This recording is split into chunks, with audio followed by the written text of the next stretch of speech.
solemnly swear that the testimony you're about to give in this matter will be the truth, the whole truth, and nothing but the truth, so help you God? I do.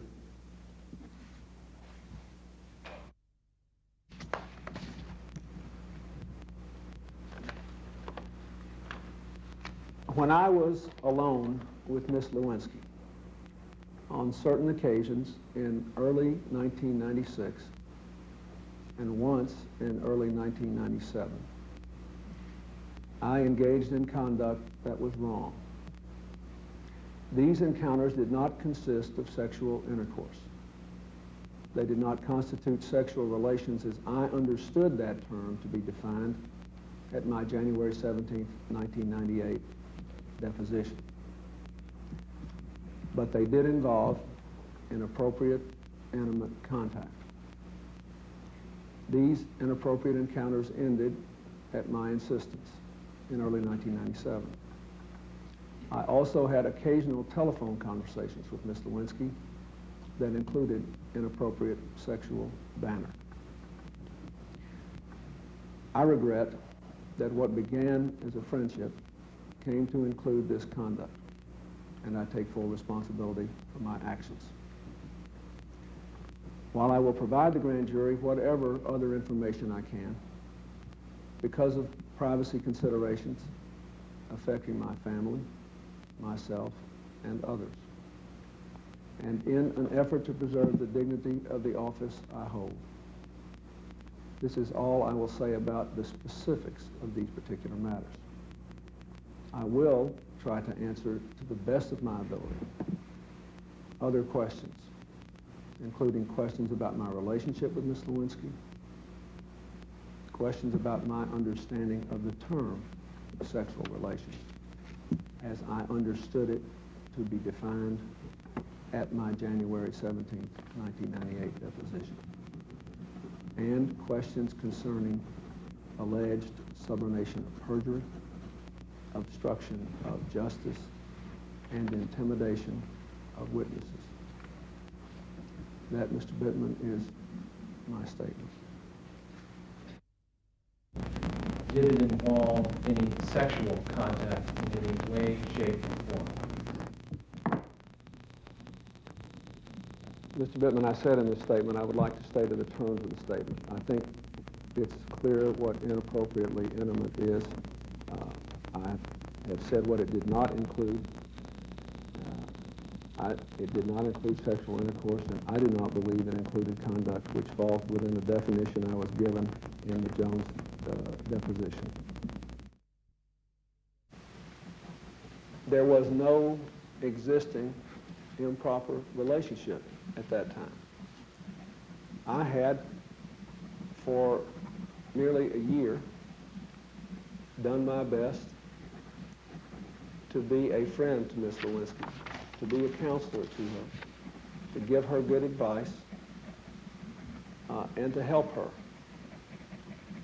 She had, for her part, most of the time, accepted the changed circumstances. She talked to me a lot about her life, her job ambitions, and she continued to give me gifts. And I felt that it was the right thing to do to give her gifts back. I have always given a lot of people gifts. I have always been given gifts. I do not think there's anything improper about a man giving a woman a gift or a woman giving a man a gift that necessarily connotes an improper relationship. So it didn't bother me. I wasn't, you know, this was December 28th. I gave her some gifts.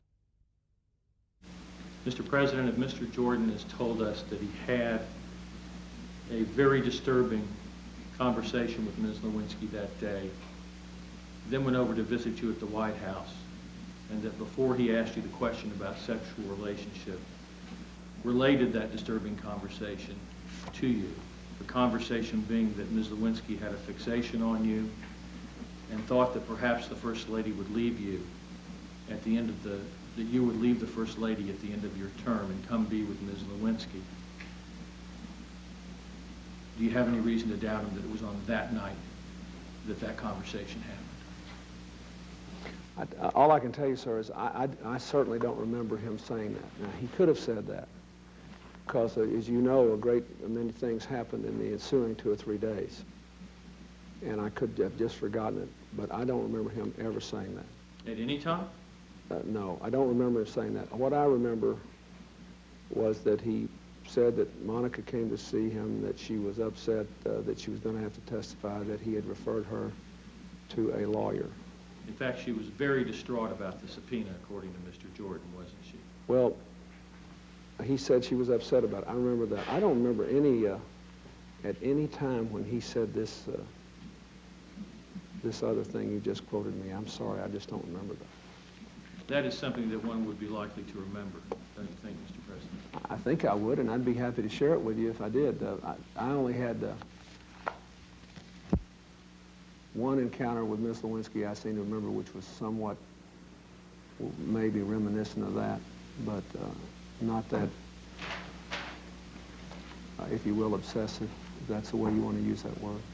Do you recall him at all telling you that he was concerned about her fascination with you, even if you don't remember the specific conversation about you leaving the First Lady? I recall him saying he thought that she was upset with, somewhat fixated on me, that she acknowledged that she was not having a sexual relationship with me, and that she did not want to be drug into the Jones lawsuit. That's what I recall. And I recall his saying that he had recommended a lawyer to her and she had gone to see the lawyer. That's what I recall. I don't remember the other thing you mentioned. I might well remember it if he had said it. Maybe he said it and I've forgotten it, but I can't tell you that I remember that.